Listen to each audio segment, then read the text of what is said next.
Halo, salam jumpa semua sahabat. Dalam video kali ini saya akan mencoba membagi atau sharing ilmu-ilmu yang saya ketahui tentang untuk menuju mencapai kesuksesan. Wah, semua orang pasti mau sukses ya. Karena memang banyak sekali problem kehidupan ini yang kita temui itu dikarenakan kita memang belum sukses dalam kehidupan. Semua orang itu ingin sukses, tapi poinnya apa sih untuk orang menjadi sukses? Saya sudah banyak belajar tentang bagaimana untuk meraih kesuksesan itu. Salah satunya yang paling terpenting itu adalah bagaimana kita menciptakan mesin uang atau pohon duit ya. Nah, tapi untuk menciptakan mesin uang ini kan tidak semudah yang seperti kita bayangkan. Untuk menjadi sukses itu sulit, ya pasti sulit. Karena kita harus menyiapkan mesin-mesin uang atau pohon uang yang kita buat ya, dalam arti. Sedangkan hidup kita misalnya masih susah dari nol, ya baik. Tentunya kita memang harus bekerja terlebih dahulu. Dari bekerja tersebut kita harus menabung, walaupun sedikit kita harus punya tabungan, di mana nanti tabungan-tabungan tersebut itu bisa kita gunakan kalau memang kita sudah menemukan jenis usaha apa yang memang kita inginkan ya. Karena kita juga harus mengetahui bahwa ilmu hukum uang itu adalah semakin kita kejar semakin dia pergi berlari. Makanya kalau bahasa saya itu kita harus menciptakan sebuah trap atau jebakan atau sebuah mesin untuk menghasilkan uang. Entah itu ada misalnya membangun sebuah homestay supaya orang nanti suatu hari bisa nginep dan kamu dapat uang, atau kamu membuka misalnya toko roti, atau kamu misalnya membuka toko bangunan, itu juga bisa jadi. Pokoknya apapun itu, bagaimana Anda membuat mesin uang. Kalau misalnya dari bekerja pun memang bisa ya, tapi bekerja itu dia akan terbentur dengan umur sahabat semua suatu hari. Banyak itu kejadian-kejadian yang kita bisa lihat ya, artis, ada juga atlet ketika dia sedang booming dapat kontrak ratusan juta misalnya gitu kan. Tapi toh ketika dia tua banyak juga artis yang dia jatuh ya, kehidupannya itu memprihatinkan lah, karena memang dia mungkin salah satu dan lain hal yang kita juga kurang mengerti.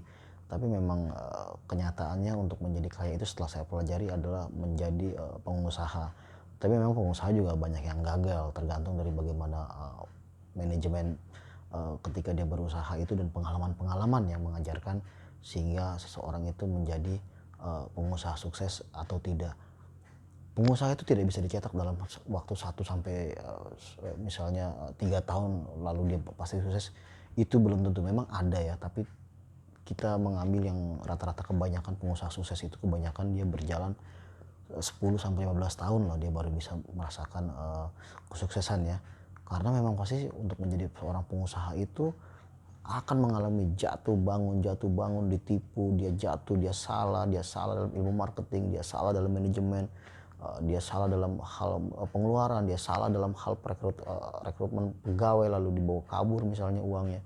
Itu akan banyak terjadi. Belum lagi ada mitra bisnis yang menipu kita, itu terlalu banyak masalah yang memang harus kita hadapi, dan itu semua harus dipelajari oleh pengusaha. Karena pengusaha yang handal pasti dia sudah pernah belajar dari pengalaman, atau minimal dia sudah mendapatkan mentor atau guru ya, mungkin orang tuanya atau memang guru bisnisnya ya. Tapi kalau memang belajar secara otodidak, itu biasanya memang ketika dia sudah berhasil dia akan menjadi besar karena dari pengalaman-pengalaman pahit yang sudah dia rasakan. Bedanya dengan pekerja adalah pekerja itu waktu kita tuh sudah terbeli, jadi ketika dia bekerja dia tidak dicetak untuk menjadi pengusaha. Jadi pola pikirnya itu tidak variatif gitu loh. Dia hanya misalnya bekerja untuk mengerjakan administrasi, berpuluh-puluh tahun dia akan bekerja melakukan administrasi itu saja, atau kalau pindah bagian hanya pada bagian-bagian tertentu. Sementara pengusaha itu dia belajar dari segala sesuatu, dari produk, dari marketing, dari cara untuk memanage uang, dari belajar untuk membayar untuk pajaknya ya kan. Nah, memang kita dibutuhkan skills untuk menjadi seorang pengusaha, tapi memang ini semua tidak mudah, semua itu harus bertahap. saya pun juga dulu bekerja, bahkan saya benar-benar dari nol, saya mengumpulkan uang. Tapi ketika saya bekerja, saya selalu mencoba menjadi bahasanya itu broker ya, atau misalnya bahasa di lapangan itu bilang calo.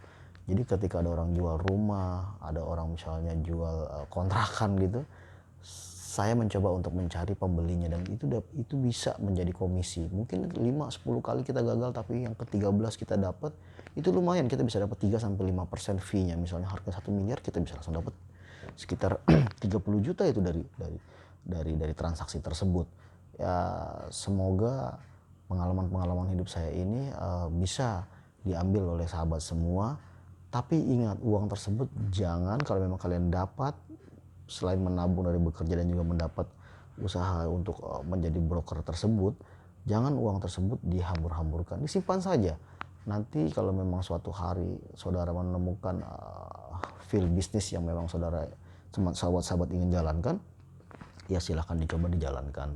Kalau memang gagal, itu biasa, dicoba lagi. Mungkin bisnisnya kurang apa dari pelajaran itu nanti dalam waktu 10 tahun atau 15 tahun biasanya ya, kalau misalnya semua sahabat itu tetap telaten dan belajar di pengalaman-pengalaman, nanti akan mendapatkan titik temunya.